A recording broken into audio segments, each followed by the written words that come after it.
किबली इसका नाम है।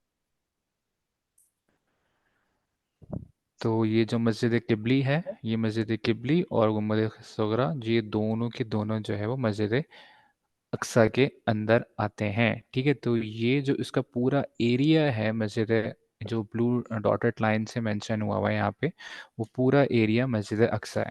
ठीक है। अच्छा, अब मस्जिद अक्सा की इसकी टोटल एरिया कितना है? ये एरिया है 52,000 स्क्वायर किलोमीटर का। ठीक है। अच्छा, एक और चीज़ ये कि ये जो मस्जिद किबली है, ये जो आप देख सकते हैं नीचे की तरफ मस्जिद किबली है, ये अपना माउस लेके जाएंगे मस्जिद किबली की तरफ, जो नीचे रूम है छोटा सा। यस, तो ये मस्जिद किबली है। ये मस्जिद किबली हज़रत उमर फ़ारूक रज़ी अल्लाह ताला अन्हु ने इसको बनाया था। ठीक है, और ये जो पूरा अल कुद्स का एरिया है, मस्जिद अक्सा का एरिया है, इसमें ऑलमोस्ट 100 हमारे जो अम्बिया कराम अलैहिस्सलाम है, उन वो जो है यहाँ पे दफन है। और हमारे तकरीबन बहुत सारे सहाबा कराम रज़ियल्लाहु अन्हुम भी वहाँ पे दफन है। ठीक है। और यहाँ पे जो आप बीच में रेड लाइन देख रही हैं, ठीक है, सब बच्चे जो बीच में रेड लाइन देख रहे होंगे, रेड लाइन पे ज़रा मार्क कीजिएगा। जो बीच में हम रेड लाइन देख रहे हैं, ये रेड लाइन जो है वो इसको कहा जाता है हैकल सुलेमानी, जो कि इसको ज्यूस इसको जो कहते हैं हैकल सुलेमानी। अच्छा, जो बीच में आपको डोम नज़र आ रहा है, इस डोम से ही हज़रत मोहम्मद सल्लल्लाहु अलैहि वसल्लम ने मेराज के लिए आसमान का सफ़र किया था। ये बच सबको पता है कि मेराज में क्या हुआ था? हज़रत मोहम्मद सल्लल्लाहु अलैहि वसल्लम ने जी आसमान की तरफ सफ़र किया था।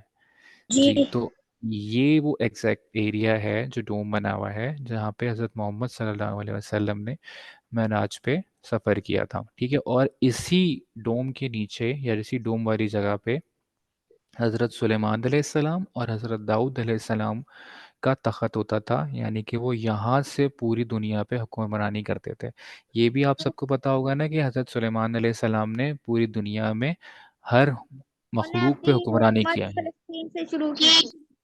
जी, बिल्कुल, वेरी गुड। फ़लस्तीन से शुरू की, तो जहाँ से बैठ के वो हुकूमत करते थे पूरी दुनिया पे, वो यही डोम वाली जगह है। ठीक है, तो ये यहाँ पे हज़रत सुलेमान अलैहिस्सलाम और हज़रत दाऊद अलैहिस्सलाम का तख़्त भी यहीं पे हुआ करता था। ठीक है, अच्छा, ये क्योंकि हज़रत दाऊद अलैहिस्सलाम और हज़रत सुलेमान अलैहिस्सलाम के लिए बहुत मुबारक जगह थी, जो हमारे ज्यूज़ हैं, वो ज्यूज़ इस जगह को इतना मुक़द्दस समझते हैं कि वो यहाँ पे एंटर भी नहीं होना चाहते। तो इसीलिए वो यहाँ पे एंटर नहीं होते। और यहाँ पे जैसा आप देख सकते हैं कि यहाँ पे वो वेलिंग वॉल है या वेस्टर्न वॉल है, और वो यहीं से आके आते हैं और अपनी दुआएं करते हैं और यहीं से वापस चले जाते हैं। तो एग्जैक्टली जो वो दुआ कर रहे होते हैं या जो वो रो रहे होते हैं, वो ये वाली वॉल है। ठीक है, जो आप ये देख सकते हैं, माउस अपना लेके जाइएगा वहाँ पे। ठीक है, जो वॉल ऑफ वेलिंग है या वेस्टर्न वॉल जिसको कहते हैं, तो यहाँ पे वो लोग आते हैं और यहाँ पे आके जो है वो दुआ करके वापस चले जाते हैं। असल में वो इस हैकल सुलेमानी ये जहाँ पे है वहाँ की तरफ रुख करके दुआ कर रहे होते हैं, क्योंकि वो इसको बहुत मुकद्दस समझते हैं, तो इसलिए अंदर अंदर एंटर नहीं होते। ठीक है। अच्छा, ये ही वो वॉल है जहाँ पे हमारे नबी मोहम्मद सल्लल्लाहु अलैहि वसल्लम ने अपना बुर्राक जो है वो, जब उन्होंने नमाज पढ़ाई थी अम्बिया कराम अलैहिस्सलाम को, तो यहीं पे अपना बुर्राक यहाँ पे बांधा था।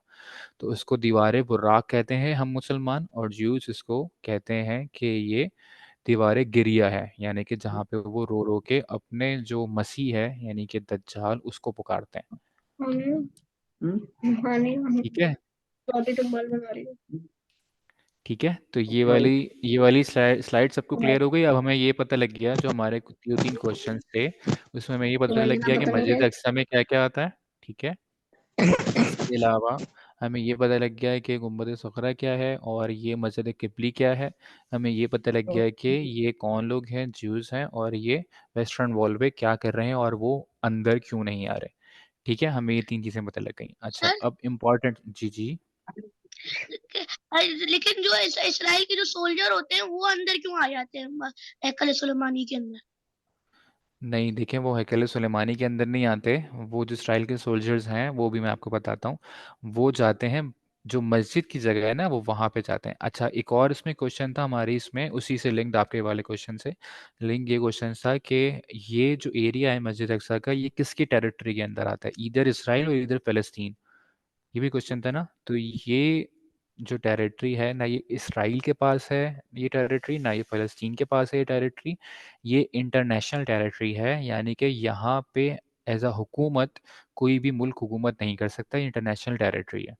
ठीक है, लेकिन इसकी सिक्योरिटी इसराइल। इसराइल के पास है। ठीक है, क्योंकि इसकी सिक्योरिटी इसराइल के पास है, तो इस वजह से उनके सोल्जर्स वहाँ पे होते हैं और वो चेकिंग करते हैं, और वो भी जो मुसलमानों को तकलीफ देते हैं वो सब कुछ देते हैं। ठीक है, लेकिन ये इसराइल की सरजमीन नहीं है, ना ये इंटरनेशनली फ़लस्तीन के पास है। और हम मुसलमानों का अकीदा यही है कि ये फ़लस्तीन की सरजमीन है, लेकिन इंटरनेशनली ना ये इसराइल के पास है और ना ही ये फ़लस्तीन के पास है, बल्कि ये इंटरनेशनल टेरिटरी कहलाती है, और ये किसी भी मुल्क का हिस्सा नहीं है। दोनों वीडियो ब्लू में क्यों नहीं बॉर्डर चला जी, रहे? ब्लू बॉर्डर जो है ये पूरा मस्जिद अक्सा का एरिया है। ठीक अब है, 1 घंटे का ये लगा देते हैं। आपने जो क्वेश्चन पूछा है, ब्लू बॉर्डर जो अभी उठाया है हमने पूरा, ये मस्जिद अक्सा का एरिया है। ठीक है, इस के अंदर जो भी एरिया है 52,000 स्क्वायर किलोमीटर का, वो पूरा का पूरा मस्जिद अक्सा कहलाता है। ठीक है। 12 साल के बच्चों तक है। ठीक है, अच्छा चले अब नेक्स्ट स्लाइड पे चलते हैं। हिस्ट्री ऑफ आगे। फ़लस्तीन और इसराइल, इसराइल कैसे बना। ठीक है, और हिस्ट्री ऑफ फ़लस्तीन। Palestine and Israel. जी, हिस्ट्री ऑफ पैलेस्टाइन और इसराइल, इसराइल कैसे बना। ठीक है, इसकी हम थोड़ी सी हिस्ट्री अब देख लेते हैं। ठीक है, इसराइल को आप लोग ये सबको पता है कि हम as a Pakistani, as a मुसलमान, हम इसराइल को कोई रियासत या कोई कंट्री काउंट नहीं करते। हम ये कहते हैं कि वहाँ पे जो भी कब्ज़ा है वो इसराइल ने फ़लस्तीन की सरज़मीन पे कब्ज़ा किया हुआ है, और वहाँ पे कोई भी हुकूमत इसराइल के नाम की नहीं है, वो जो भी है वो सिंपल कब्ज़ा किया हुआ है। गुड। अच्छा, आगे नेक्स्ट स्लाइड पे चलते हैं।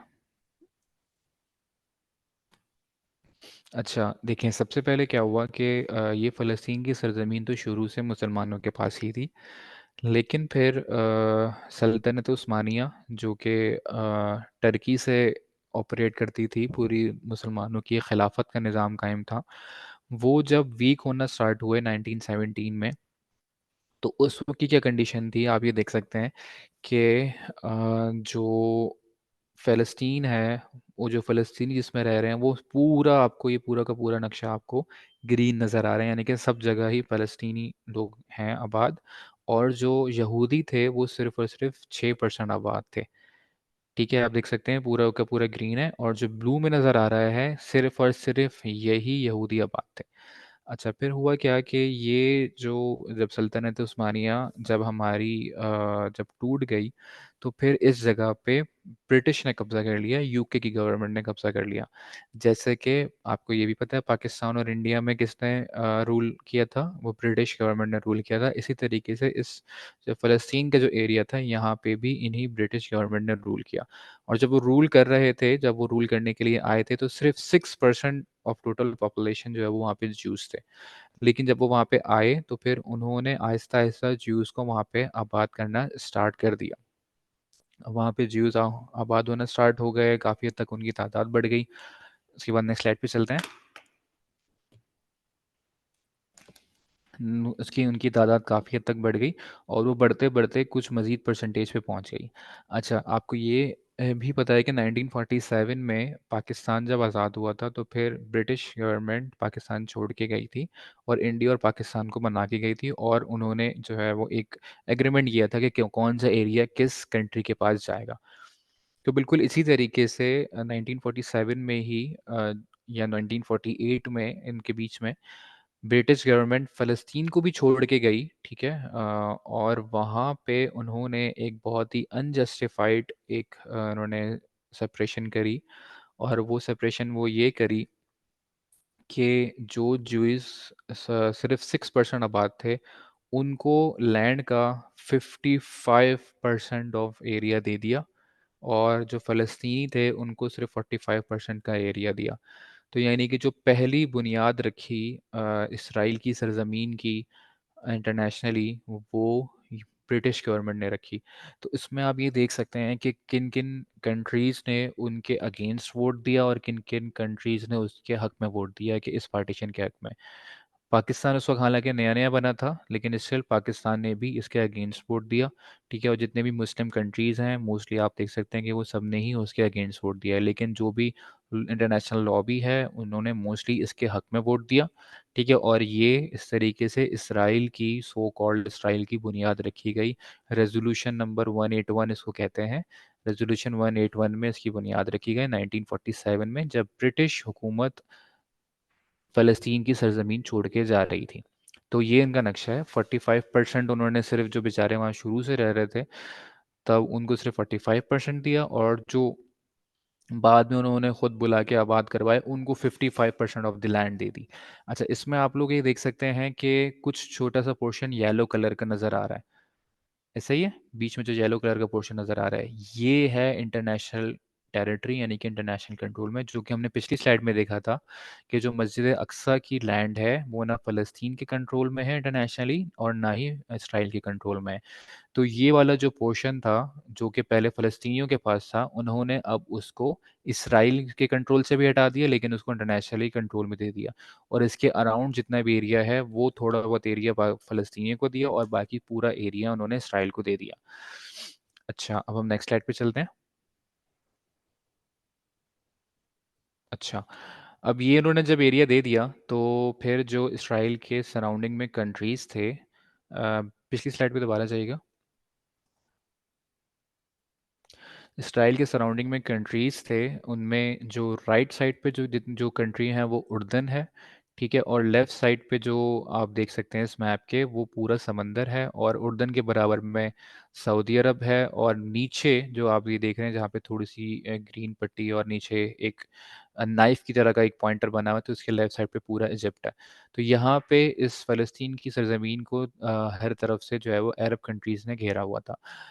अच्छा, जब इसराइल ने उसके ऊपर जब 55% ऑफ लैंड इसराइल को मिल गई, तो इसराइल ने क्या किया कि अपने लोगों को बुला के मज़ीद आबाद करना स्टार्ट कर दिया, और जो बेचारे फ़लस्तीन वहाँ पे रह रहे थे उनको बेघर करके अपनी सरज़मीन वो बनाना शुरू हो गए, और अपने ज्यूज़ को लाके यहाँ पे आबाद करना स्टार्ट कर दिया। तो ये देखते हुए कि जो बराबर के अरब के कंट्रीज़ थे, उन कंट्रीज़ ने जो है वो मिल के इसराइल के अगेंस्ट कुछ जंगें लड़ी। ठीक है, वो टोटल 3 वॉर्स लड़ी थी। नेक्स्ट स्लाइड पे चलिएगा, नेक्स्ट नेक्स्ट स्लाइड पे।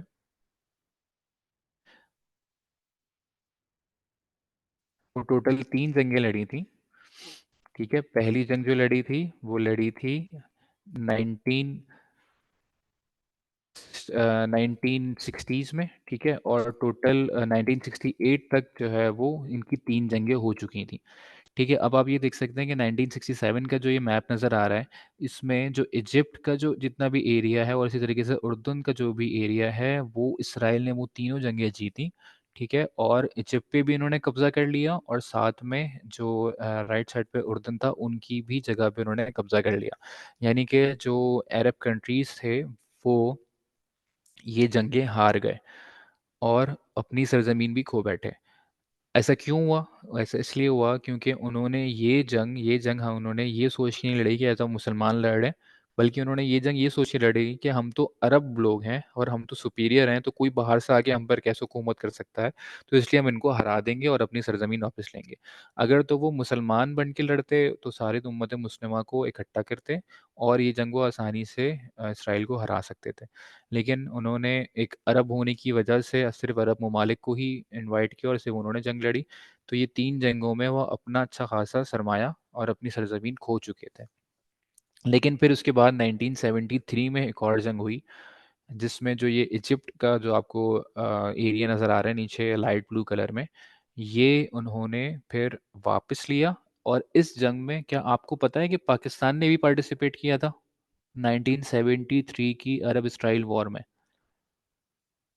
किसी को पता है ये बात?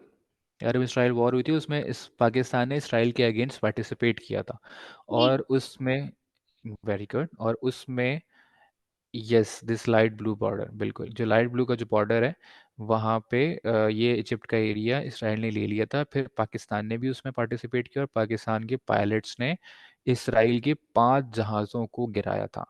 और क्योंकि पाकिस्तान की कुव्वत उस वक्त साथ थी, तो फिर ये जो ब्राइट ब्लू का एरिया आपको नज़र आ रहा है, ये फिर इजिप्ट को और उर्दन को इसी तरीके से वापस मिल गया था।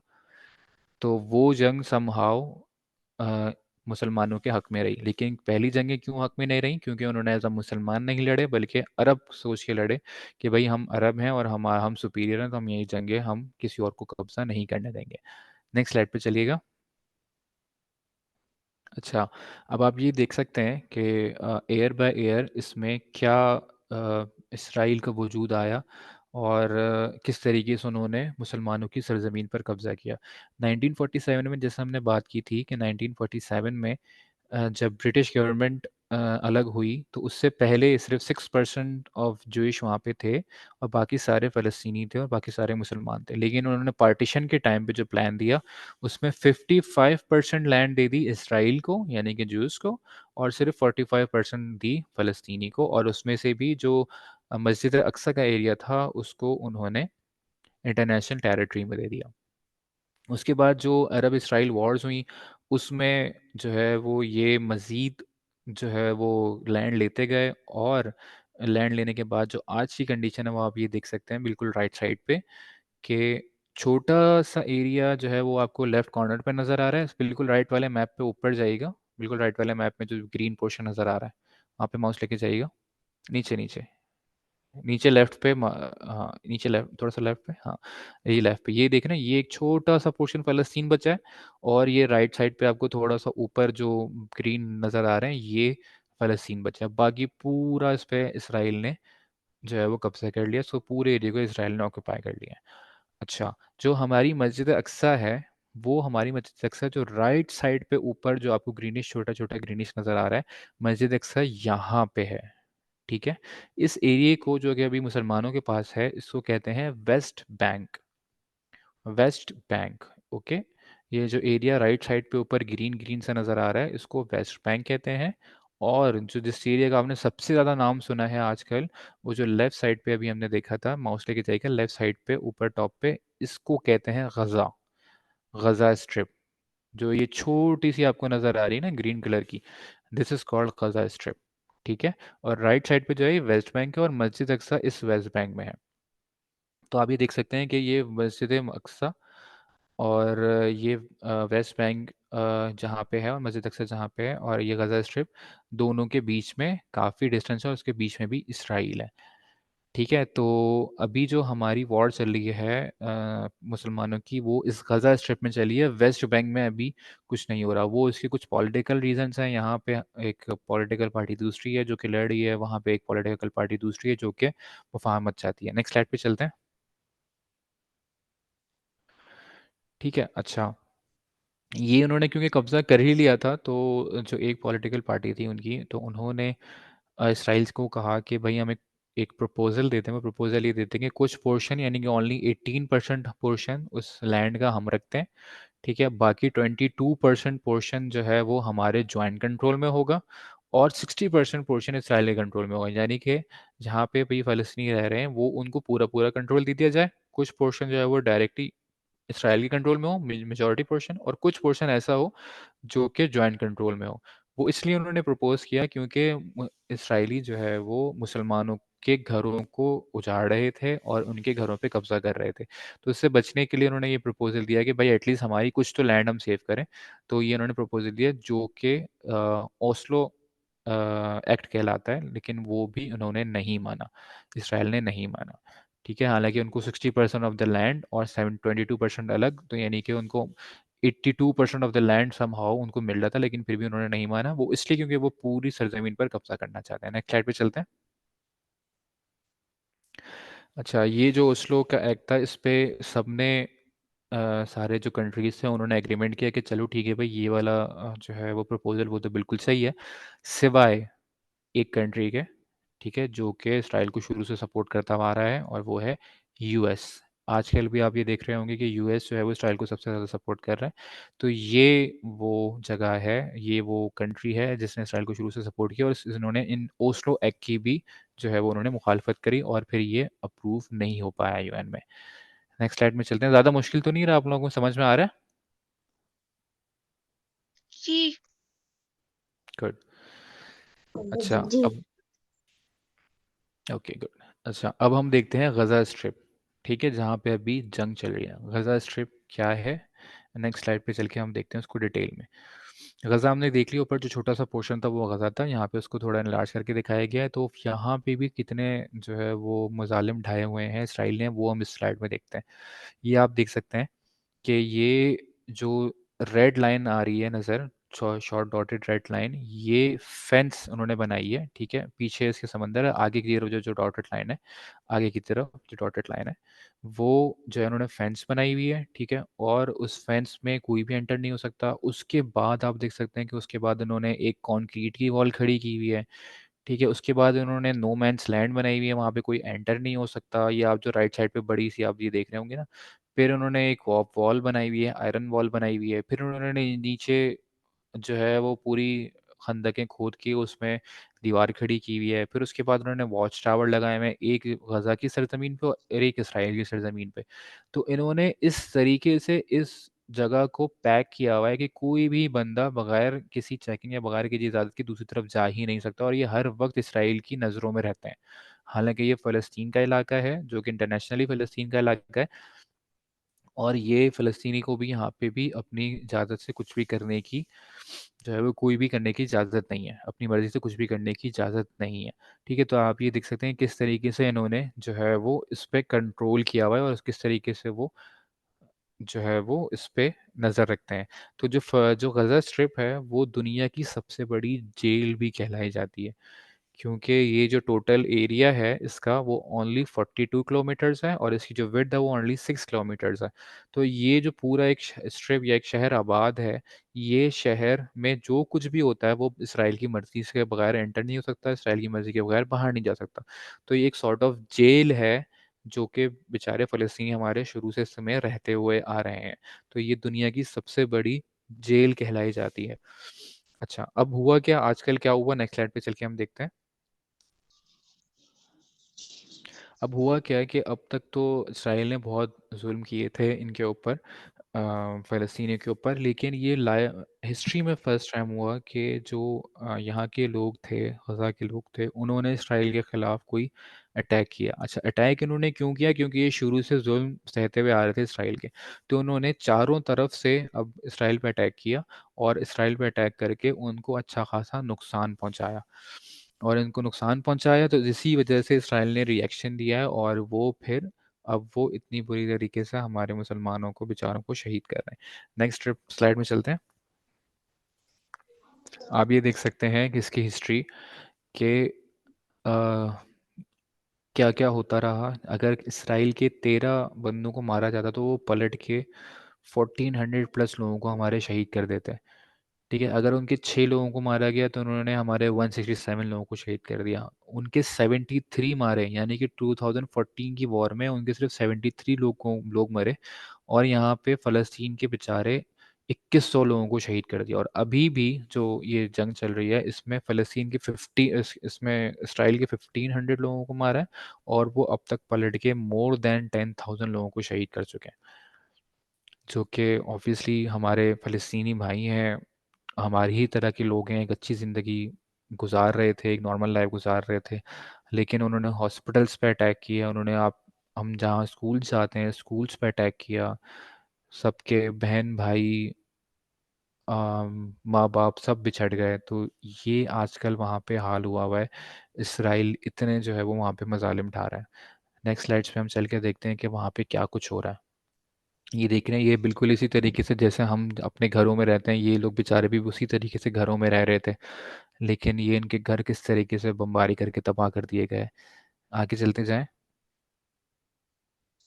ये किस तरीके से वहाँ पे बमबारी हो रही है। ये देखिए ना, ये सारे फ्लैट्स या ये सारी बिल्डिंग्स वगैरह, ये बड़ी एक कॉमन सी बिल्डिंग्स हैं, जो कि हमारे अपने शहरों में भी होती हैं। लेकिन ये देखें, ये एक घर बेचारों का तबाह हुआ हुआ है, घर के बाहर बैठे हुए हैं। अब ये कंडीशन किसी के वक्त भी किसी ऊपर भी आ सकती है। अगर हमने आज कुछ नहीं किया तो अल्लाह ना करे कल को हम भी इन्हीं की तरह हो सकते हैं। तो हमें ये सोचना चाहिए कि हम लोगों को इनकी मदद किस तरीके से करनी चाहिए, और इसराइल को किस तरीके से रोकना चाहिए। तो हम अपने करने के काम क्या क्या हो सकते हैं वो हम देखते हैं। जाए नेक्स्ट स्लाइड पे। हम क्या कर सकते हैं? हम क्या कर सकते हैं? हम सबसे ज़्यादा जो कर सकते हैं वो इनकी फाइनेंशियल सपोर्ट कर सकते हैं। इनको हम इमदाद भिजवा सकते हैं, इनको पैसे दे सकते हैं। बहुत सारी ऑर्गेनाइजेशंस हैं जो कि ये काम कर रही हैं। और वहाँ पे फ़लस्तीन में जो गज़ा स्ट्रिप के लोग हैं उनको जो है वो माल पहुँचा रही हैं, उनको फाइनेंशियल एड कर रही हैं। तो हम सबसे ज़्यादा तो जो है वो इनकी फाइनेंशियल एड कर सकते हैं। उसके बाद नेक्स्ट स्लाइड पे चलते हैं। उसके बाद ऑब्वियसली अल्लाह ताला हमारी किसी बात से नाराज़ हैं जिसकी वजह से हमारे ऊपर एक ऐसे हालात आ रहे हैं, तो हमें ज़्यादा से ज़्यादा इस्तग़फ़ार करना चाहिए और इसके अलावा हमें दुआ करनी चाहिए। बिल्कुल इसराइली प्रोडक्ट्स के हवाले से भी ऐसा ही है कि हम उनकी फाइनेंशियल सपोर्ट ऐसे भी कर सकते हैं कि जो इसराइल की दी हुई प्रोडक्ट्स हैं जिससे उनको फ़ायदा हो रहा है, उसको जो है वो हम बंद करें ताकि उनकी फाइनेंशियल एड इसराइल की बंद हो और हम अपनी प्रोडक्ट्स को प्रमोट करें ताकि जो है वो हम फाइनेंशियल सपोर्ट करने में हमें ज़्यादा फ़ायदा हो। ठीक है, दुआ कर सकते हैं उनके लिए, हर हर नमाज में उनके लिए दुआ करें और जो है वो उनके लिए डेली जो है वो नमाज़ पढ़ें हम, 2 रकात नफ़िल उनकी मदद के लिए अल्लाह से माँगें, ठीक है? और इसके अलावा हम क्या कर सकते हैं, नेक्स्ट स्लाइड पे चलते हैं। इसके अलावा हम क्या कर सकते हैं, क्योंकि देखें इसराइल और यूएस वो टेक्नोलॉजी में उन्होंने अपने आप को बहुत डेवलप किया है जिसकी वजह से आज वो हमें इस तरीके से नुकसान पहुँचा रहे हैं। तो हमें क्या करना है, हम एज़ अ स्टूडेंट हमें अपने आप को इतना एजुकेट करना है, इतना स्ट्रॉन्गर बनाना है कि हम उनका मुकाबला कर सकें। ठीक है, तो हमें अपनी पढ़ाई पे ध्यान देना है, हमें साइंस और टेक्नोलॉजी में आगे जाना है, अपनी चीज़ों को प्रमोट करना है, अपनी चीज़ें बनानी हैं, ताकि हम उनका मुकाबला कर सकें और कल को वो हमारे बच्चों को इस तरीके से शहीद ना कर सकें, हमारी फीमेल्स को इस तरीके से शहीद ना कर सकें। तो हमारे करने के काम क्या-क्या हैं अभी? हमें खुद पढ़ना है, ठीक है? और हमें जो है वो अपने आप को स्ट्रॉन्गर बनाना है, ठीक है? इसके अलावा हमें उनकी प्रोडक्ट्स का जहाँ तक हो सके बायकॉट करना है, अपनी जो है वो प्रोडक्ट्स को प्रमोट करना है और उनके लिए दुआ करनी है और खुद इस्तग़फ़ार करना है, ठीक है? तो कौन-कौन आज उनके लिए 2 रकात नफ़िल पढ़ेगा? मैं वेरी गुड। मैं पढ़ूंगी मगरिब के बाद। मैं भी इंशाल्लाह। मैं इंशाल्लाह, वेरी गुड। और कौन-कौन ये अज़्म करता है कि हम जो है वो इतना पढ़ेंगे और इतनी मेहनत करेंगे कि हम टेक्नोलॉजी में इतने स्ट्रॉन्ग हो जाएँगे कि हम इसराइल को हराएँगे? यस कौन-कौन ये अज़्म करता मैं मैं मैं इंशाल्लाह है? वेरी गुड, मैं भी इंशाल्लाह। इंशाल्लाह। ठीक है, तो आज का सेशन हमारा ख़त्म हुआ, ठीक है? किसी का और कोई क्वेश्चन हो तो वो हमसे पूछ लीजिए, ठीक है? जज़ाकल्लाह। और जज़ाकल्लाह। आप लोगों को आई होप कि आज के सेशन में काफ़ी चीज़ें नई सीखने को मिली होंगी। रिकॉर्डिंग मिलेगी? रिकॉर्डिंग मिल जाएगी, श्योर। सर यूट्यूब पे आएगा कि यूट्यूब के चैनल पे? ये बता देंगे आपको, ये मुझे श्योर नहीं है इस बारे में।